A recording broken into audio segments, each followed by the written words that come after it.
اور اس کے پیچھے بھی بزرگان دین کی خدمات ہیں جنہوں نے کورٹ میرج کو الاؤ کیا ہوا ہے. اور یہ میاں بیوی راضی کیا کرے گا قاضی. میاں بیوی راضی نا, لڑکی لڑکا راضی تو نہیں نا.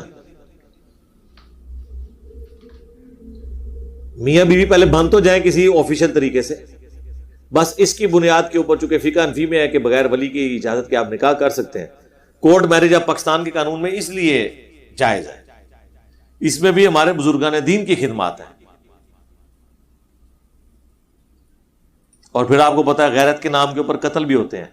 پنجاب میں تو یہی کچھ ہوتا ہے نا, سندھ میں یا کے پی میں اگر اس طرح کوئی معاملہ ہو جائے نا تو وہ باقاعدہ ان کی پوری ریکی کی جاتی ہے, اور وہ لڑکی اور لڑکا دونوں کو ہی مار دیتے ہیں. وہ یہ نہیں پرواہ کرتے یہ ہماری بچی ہے,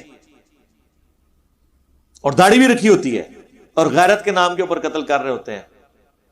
اس سے بڑی کیا بغیرتی ہے کہ آپ کسی کی جان نہ حق لے لیں. تو کلچرل اسلام ہوتا ہے, پریکٹیکلی اسلام کی صرف جزیات ہیں, داڑھی, نماز, پگڑی. ہیروئن کا کاروبار اسی طرح جاری ہے, غیرت کے نام کے اوپر قتل اسی طرح جاری ہے, عورتوں کو مارنا پیٹنا اسی طرح جاری ہے, عورت کو پاؤں کی جوتی بنا کے رکھنا اسی طرح جاری ہے. یہ پتہ نہیں کس نے لوگوں کو سکھا دیا ہے کہ آپ نے عورت کو دبا کے رکھنا ہے, اس کو پاؤں کی جوتی بنانا ہے تو ایک آپ کامیاب خامند ہے. کامیاب خامند وہ ہے کہ جو ہاتھ پیر چلائے بغیر اپنے اخلاقیات کی وجہ سے اس کی بیوی اس کی عزت کرے. ہاتھ پاؤں چلا کے آج کے دور میں تو آپ کسی کو قائل کر ہی نہیں سکتے. یقین کریں بچوں کو نہیں قائل کر سکتے. وہ بھی کہتے ہیں جی لاجیکلی بات کریں, اس میں مارنے والی کون سی بات ہے. ہمیں ہمارے ماں باپ مارتے تھے تو ہم نے تو نہیں کبھی پوچھا کہ ہمیں کیوں مار رہے ہیں. آپ ذرا مار کے دیکھیں, اگلے آرگومنٹ کرتے ہیں بچے کہ کیا مسئلہ ہے, بابا غصے میں ہے, کیا ہو گیا ہے, بات کریں, قائل کریں پہلے. ہاں آپ تو اس طرح ہی کرتے ہیں. ہمارے زمانے میں تو ماں باپ ہمیں صرف یہ کہتے تھے وہ چڑیا بیٹھی ہوئی ہے, ہم وہ بات ہی بھول جاتے تھے. آج کل کے آپ بچوں کو یہ کہہ کے دیکھیں, میری وہ بچی چھوٹی 5-6 سال کی ماشاءاللہ, میں نے اس کو چیک کرنے کے لیے صرف اس کو میں کسی بات پہ نا آرگومنٹ اس کے ساتھ کر رہا تھا نا, تو میں نے اسے آف دا وے جا کے نا ایک بات کی.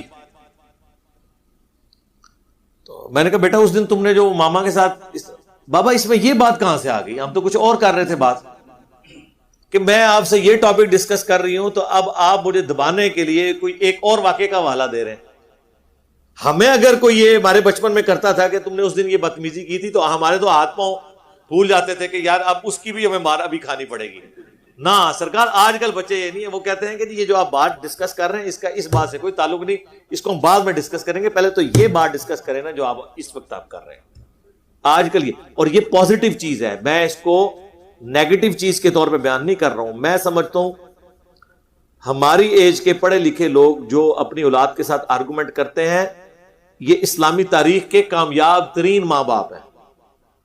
اور وہ ماں باپ جنہوں نے اپنی اولادوں کو دبا کے رکھا ہوا تھا, ان کے مینٹل ماڈلز بدل دیے, نہ پوری زندگی ان میں کانفیڈنس کوئی آیا, نہ انہیں بات کرنے کا کوئی ڈھنگ آیا, نہ انہوں نے تھنک آؤٹ آف باکس کیا کہ کبھی سوچتے. دنیا بھی برباد کی, آخرت بھی برباد کی. ظاہر ہے باپ سے صرف آپ پھر دنیا تو نہیں لیں گے, عقیدہ بھی اس کا لے لیں گے.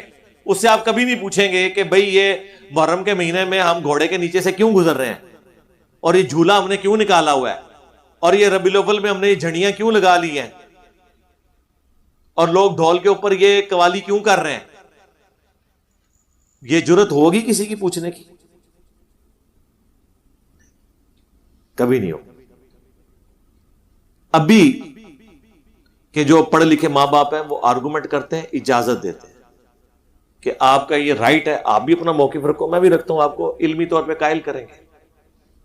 اس لیے اپنی اولاد کے ساتھ دوستی کا معاملہ رکھیں, اس کے اوپر اتھارٹی والا معاملہ نہ رکھیں, ہر چیز ڈسکس کریں. میرے دوستوں نے یہ ویڈیو مکمل دیکھ لی, تو کیسی لگی آپ کو ویڈیو؟